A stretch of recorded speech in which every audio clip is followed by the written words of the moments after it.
Just because there's no reaction doesn't mean Kristen doesn't acknowledge you. Let's become a family slowly. It was because of what Brian said that I was able to go through with this marriage. Now, 10 years after the marriage, Kristen has turned 22 and is about to graduate from university. Shamefully, I don't know what Kristen plans are after graduating from university. Even when I casually ask Brian, he coldly says, "What Kristen decides to do from here on has nothing to do with you." A response that hardly seems familial. Huh? I told you it's none of your business, right? If you keep nagging about it, then give me $100,000. I'm going to get married and buy a house, so I need $100,000 for the house mortgage. That's what you can do for me. Kristen tells me this with a half smile. It's a face that says, as if you could do that. You're not even my real mom, acting all high and mighty with just a little bit of money. You're not even invited to the wedding. I understand. I am not her real mother. Yet, even being fake. The fact that Kristen uses the word mom towards me makes something well up inside me. That is my weakness. I have tried to meet Kristen's demands as much as possible. When I couldn't, I often fell into severe self-loathing. So, I will try to meet them this time too. When getting married, Brian said, it's okay to become a family slowly. However, from the beginning, Brian never intended to become a family with me. Realizing this now makes me feel foolish. So, I've decided to end it. Nothing changed with Kristen. She probably never intended to accept me as her mother. All she ever wanted was to have someone to meet her demands, someone convenient. Brian and Kristen can enjoy their time while it lasts. Both of them can go back to hell together. My name is Gina, a 52-year-old housewife. I married Brian, a former classmate, 10 years ago after reuniting at a high school reunion. I've always had many hobbies, like drawing and sewing, which I also work with today. This work was fulfilling, so I had little interest in marriage even after turning 40. However, Brian, a former classmate, understood me and approached me.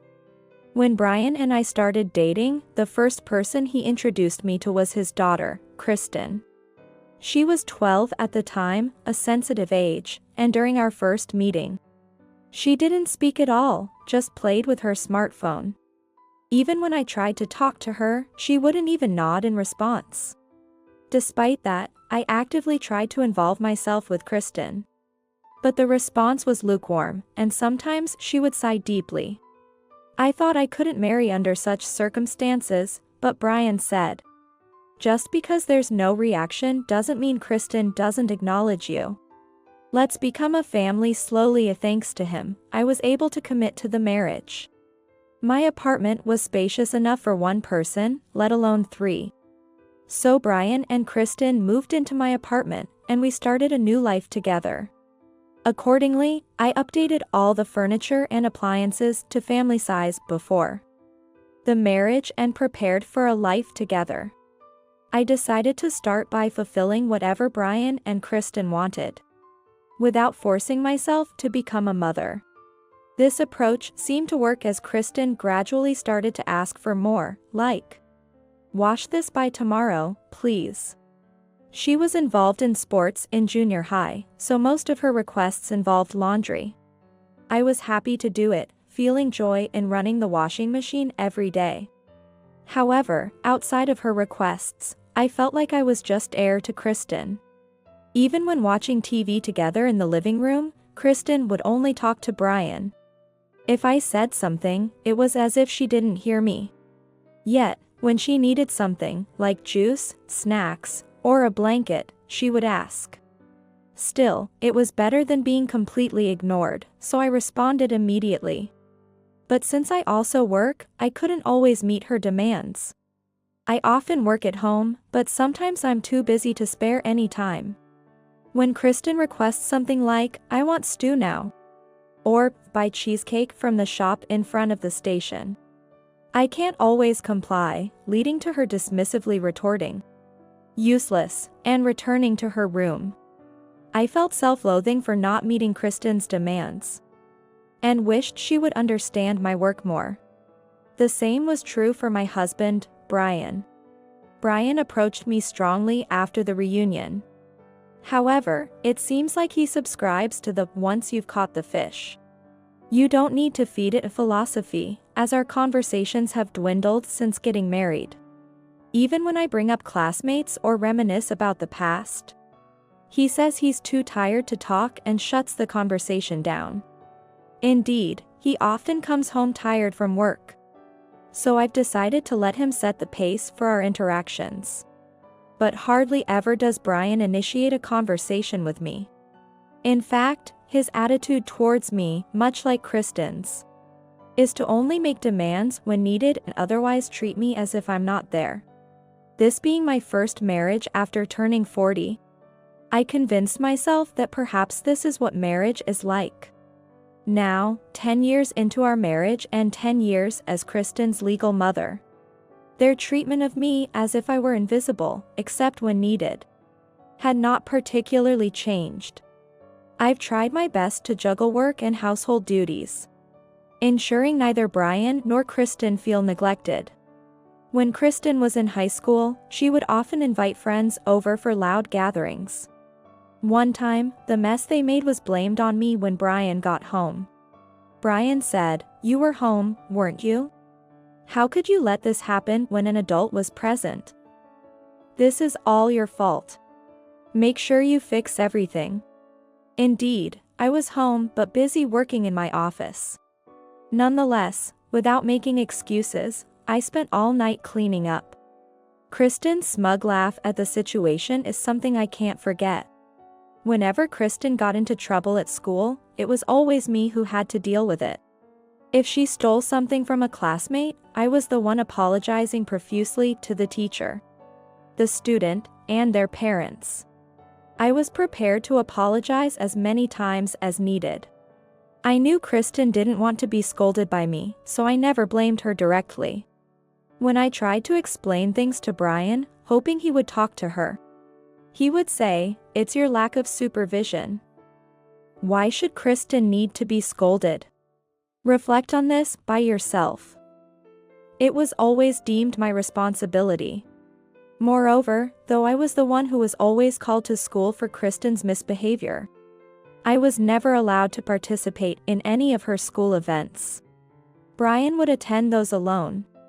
Whether it was the school festival, parent-teacher meetings, or even her graduation, I was never informed about the events in advance and thus missed them. Not even being allowed to attend her graduation was especially heartbreaking. Feeling lonely and sad doesn't even begin to cover it.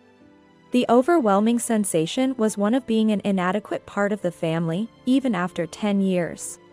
Now, Kristen is 22 and about to graduate from university, and embarrassingly, I have no idea what her plans are afterward. When I subtly ask Brian, all I get is a cold, "What does Kristen's future have to do with you?" Reflecting on it, Brian has been coming home less frequently since Kristen became an adult. He claims to be busy with work and with more business trips. Yet his salary doesn't seem to reflect his extra work.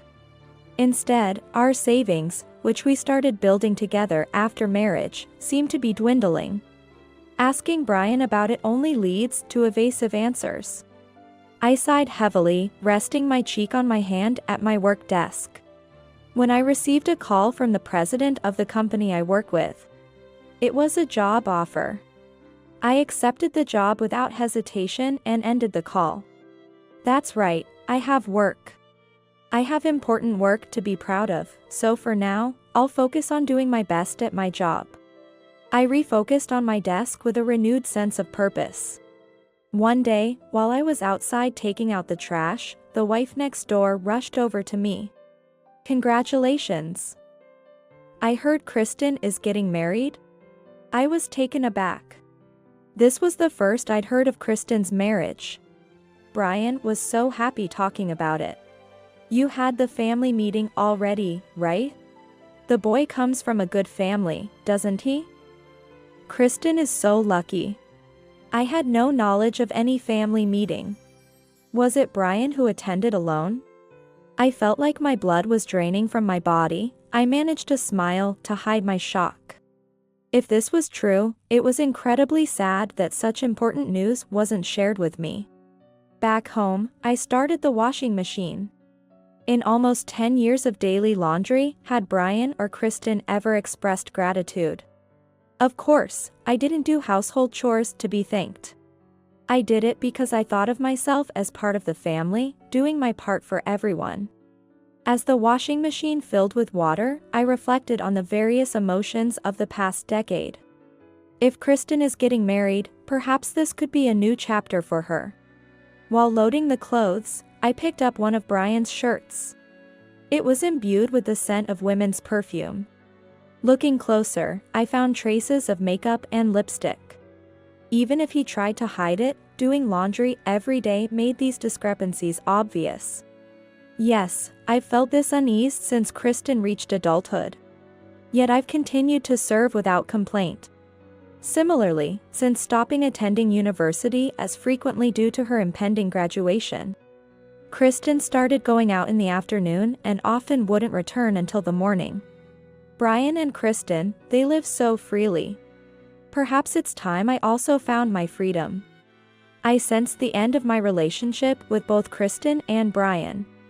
It feels like the right time, a sentiment I strongly feel. As Kristen finally woke up around noon and saw me, she didn't even say good morning. I asked her directly. Good morning.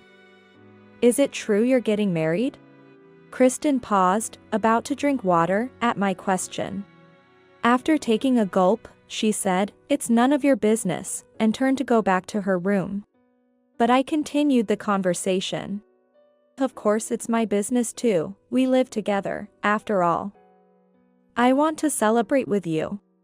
When I said that, Kristen glared at me sharply and retorted. What? I told you it's none of your business, didn't I? If you're so eager to celebrate, then give me $100,000. I'm getting married and need to buy a house. That will be the down payment for the house mortgage. That's what you can do for me, Kristen said with a half smile, clearly thinking it was impossible for me.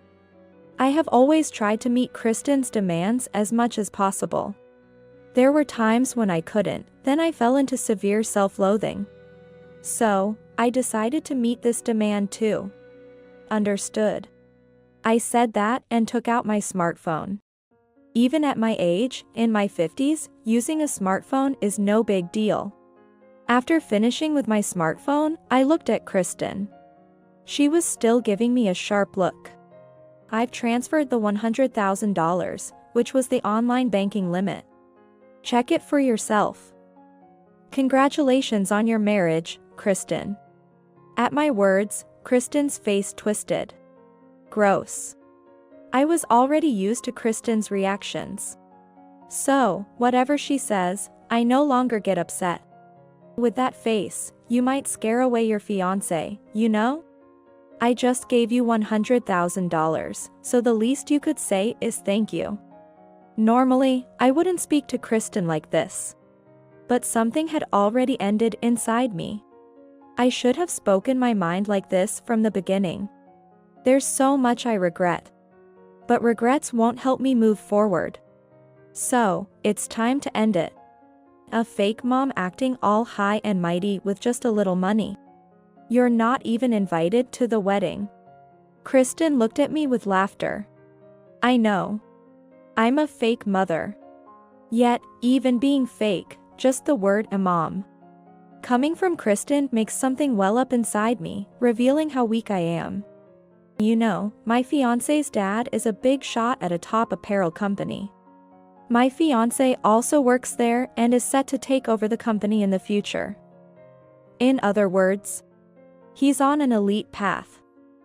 You get it, right? He lives in a different world from you. You're an unemployed housewife that just stays at home. I thought calling me an unemployed housewife was a bit much. I do work, after all. Well, neither Brian nor Kristen has ever shown any interest in my job. Once I'm married, I'll be an elite too. If they find out someone like you is at home, it might even lead to a breakup. That's why only Dad came for the meeting. You're just a live-in maid, as far as they know. It seems that's what Dad intended from the start when he married you. Even if I had suspected as much, hearing it directly still hurts. As I pondered this, a loud bang of a door closing echoed. It was the sound of Kristen leaving the house. Almost simultaneously, my smartphone rang. It was the company president who had given me a job request, calling to discuss the upcoming project. I hastily prepared to leave the house, not having time to dwell on my feelings. Hours later, after the meeting, I returned home. It was completely dark inside, neither Brian nor Kristen were back yet. I turned on the lights and sat down on the living room sofa, taking a sip of water. Then, I slowly reflected on the past 10 years. When we decided to get married, Brian said, "We can slowly become a family." It was those words that led me to step into this marriage. However, Brian never intended to become a family with me from the start. At the reunion, he probably just saw a convenient housekeeper who happened to be single. Realizing this now makes me feel foolish. So, it's time to end it. Nothing changed with Kristen either. She probably never intended to accept me as her mother. Being only a convenient person who responds to demands was all that was expected of me. I'm not invited to the wedding? Gladly. I couldn't help but voice out, imagining the hell that awaits. It's funny they think a wedding will actually take place. Strangely, I don't feel happy at all. Yet, I wanted to be a mother, to be part of a family. I thought that if I worked hard enough, it would happen someday. Whether these 10 years have been long or short, I don't know. One might say it was a good experience, in a hypocritical sense, and be content with that. Unfortunately, I am not such a good person. I have no intention of dismissing the past decade with Brian and Kristen as a good experience. It's foolish of me to have dedicated 10 valuable years to such unworthy individuals. But their attempts to dominate others for their own selfish reasons are equally foolish. At this very moment, they behave freely, basking in self-satisfaction. They are like demons living in hell.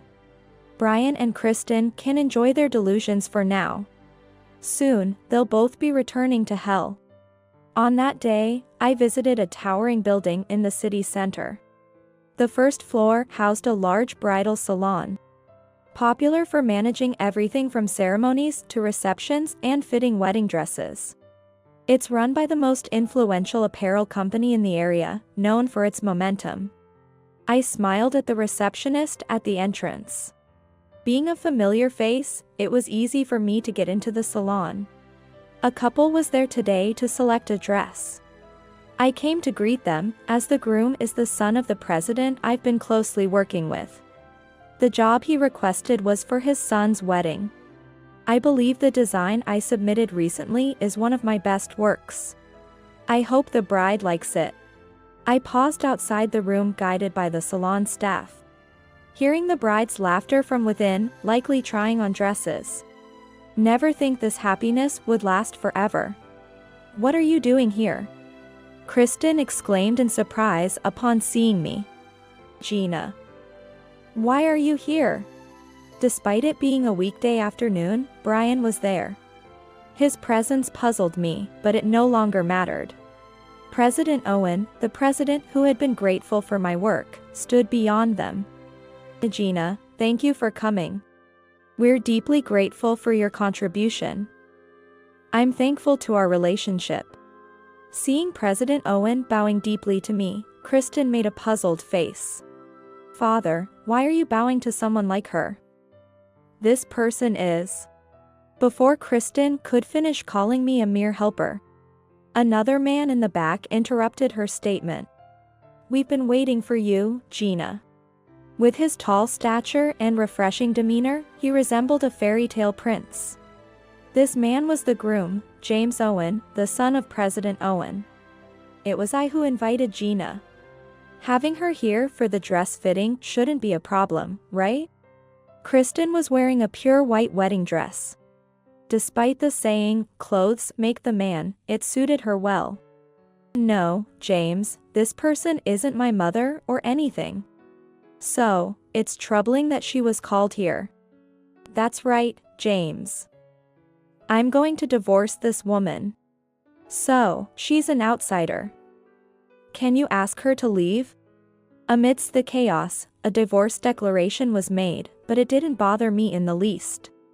In fact, I happen to have a divorce form with me, so I might as well have him fill it out now. As the two panicked, James responded with a supreme smile. I'm sorry, but I don't understand what you two are implying. Gina is here at my invitation. Is there a problem with inviting our company's esteemed designer, who has supported us for 30 years? Kristen and Brian were baffled, not grasping the significance of his words. Kristen, the dress you're wearing was designed by Gina. You said you loved it. You look beautiful. James commented with an unsettlingly noble smile, causing Brian and Kristen to turn pale. I studied fashion in college and have been aiming to become a fashion designer since my student days. Having always enjoyed drawing and sewing, I knew this was my true calling and dove into the field. President Owen, who had just assumed his role at the time, immediately took a liking to my designs. Whether by the flow of time or sheer coincidence, his company struck gold with my designs, growing into a leading giant in the apparel industry. Since then, President Owen has continued to say that my designs are essential for the company, employing me to this day. Conversely, my success as a fashion designer is also thanks to President Owen. I owe an immeasurable debt of gratitude to him. About 2 months ago, I received a sudden job request from President Owen. He asked me to design a wedding dress because his son was getting married. I was called for a meeting by the president recently and went to the cafe where we agreed to meet. Waiting for me there was James. I'm sorry. My father was suddenly called away on business, so I've come in his stead. I was surprised to see how much James had matured since we last met. The thought of him getting married filled me with a parent-like warmth. I showed James the designs I had come up with. Being for a wedding dress, I had put extra effort into these designs. James seemed to like my designs, which was a relief. After sharing my designs with him, he promised to discuss them with his father and fiancé, though his somber demeanor lingered. Is something wrong, James? You seem down. Are you tired? I asked, concerned by his melancholic expression and the brief flash of tears in his eyes. Captivated by his beauty even in such an unseemly moment. I'm sorry. Maybe it's pre-wedding jitters? It's embarrassing for a guy to admit. But since you've known me for so long, Gina, I wanted to confide in you. I can't bring myself to trust her. Saying that, James showed me a photo of his fiancée. It was unmistakably Kristen. I was shocked to my core, but I managed to compose myself and asked where they met. It's a bit embarrassing. But I've always been in all-boys schools and was quite the bookworm, so I never really dated. It wasn't until graduate school, years later, that I had my first drink with a woman. Kristen was the one who took an interest in him and started the conversation. James, having almost no immunity against women, was quite thrilled. He couldn't even tell if this was what falling in love felt like. At first, I thought she was modest and feminine. But after our engagement, when she learned about my family background, her attitude began to change gradually.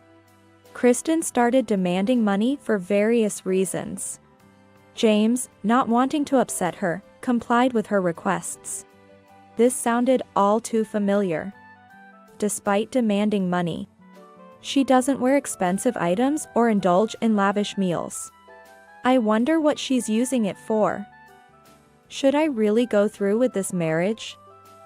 And He hesitated, suggesting there were more reasons for his melancholy. James, you can tell me anything. Don't hold back. Encouraged by my words, James decided to open up.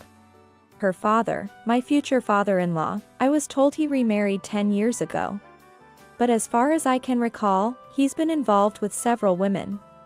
Our company has an office near the entertainment district. And I always see him there when I visit at night. He even witnessed him entering motels. Although I was prepared for this, it was still a heavy blow. Having relationships with several women shows quite the audacity. I'm sure he's thinking of himself as being popular. Kristen's behavior and Brian's promiscuity were clear. James seemed truly hesitant about getting married. It felt like he was looking for someone to push him to call off the engagement.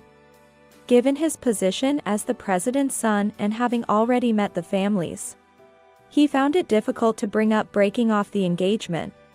If he were to do so, Kristen, knowing her, would likely demand a hefty sum for compensation. It was time I shared the truth with James. James, the truth is, I explained my relationship with Brian and Kristen, including how they treated me on a daily basis, which was almost like venting my frustrations. I felt terrible for not being upfront sooner. Of course, James was shocked. I would be happy to have you as my mother-in-law, Gina. But this, wow, the world is really small, isn't it? I also mentioned the $100,000 I gave to Kristen, intended for their new home's mortgage. I had no idea about the $100,000. I was told to arrange the new home myself, and I've never heard about this money before. This is unbelievable. As I suspected. James was visibly disheartened. Kristen was nothing but a bundle of greed. I couldn't let her continue to torment such a pure-hearted person like James. I proposed a plan to James, and he readily agreed. I'm really glad I could talk to you, Gina. James seemed to cheer up a bit, quickly drinking a glass of water and smiling brightly. Meanwhile, at the salon, Kristen and Brian were frozen with shock upon learning that the wedding dress was designed by me. Wait. Your design? What does that mean? I briefly explained the situation to Kristen, who seemed unable to grasp it, while Brian was stunned to learn about my profession for the first time. You look down on me as an unemployed housewife. But it turns out I have a proper job. Brian, you didn't know either, did you? You never showed any interest in me. You never even tried to know me. With that, I walked over to the projector in the room. I connected my smartphone to the projector and turned it on. The images projected onto the salon's white wall startled everyone, especially Brian. Yikes. Brian exclaimed in shock as the video showed him entering a motel with different women on various occasions. The undeniable evidence left no room for escape. Brian stammered, why do you have this footage? The staff at the salon restrained him as he looked ready to bolt. I had asked James to capture this footage, but I remained silent and played the next video. Stop, please. Next, it was Kristen who let out a scream. The next clip was a video letter. I had asked an employee at a club Kristen frequents to send her a message. Hi Kristen, congrats on the wedding. The man in the video, with his flashy hair color and jacket, was undeniably handsome. Clearly, he was a man from a nightclub. Kristen, thanks for coming so much. Because of you, I've become #1 here, and I'm really grateful. You said you'd keep coming even after getting married, right? You promised to splurge with your husband's money. Oh, Mr. Husband. Don't worry. There's absolutely no physical relationship between Kristen and me. She came onto me pretty strong, but I've been refusing her. As the cheerful and bright video of the man faded, the salon fell into a silence as somber as a wake. No one knew what to say, but with the video evidence presented, no one could make excuses either. The first to break the silence was James. Kristen, I was willing to overlook how you spent the money I gave you. But funding another man is a different story, isn't it? I can't accept that. The $100,000 you received from Gina was also given to this man, wasn't it? Do you love me, or do you just love money? I don't know anymore. James looked sad. Kristen, her face turning red, loudly retorted. You're boring despite having the looks and money. If you can't satisfy me, at least provide money. Whether she knew it or not, Kristen trampled all over James's insecurities with heavy boots. If that's her reason for spending at a nightclub, then marriage shouldn't even be considered. I guess I'm not enough. But my company matters more to me. I can't marry someone like you. Let's call off the wedding. At James's words, Kristen wore a look of dissatisfaction. This is a joke, right? I didn't even job hunt because I thought we were getting married. What's going to happen to me now? James began preparing to go home, ignoring Kristen. Brian had quit his job. The shallow attempt to benefit from getting Kristen and James married was despicable. I presented Brian with the divorce papers. Do you remember what you told me when we got married? I guess you don't. That's fine. It's a shame we never really became a family. Brian looked at me and started to cry pathetically. Gina. It was my fault, please don't divorce me. His tears seemed insincere, especially since he had just declared he would divorce me. He probably only said that after realizing I was a legitimate designer. I looked at Brian's pitiful face and delivered my final words as his wife. I won't ask for the last 10 years back. But at least, let me have my revenge.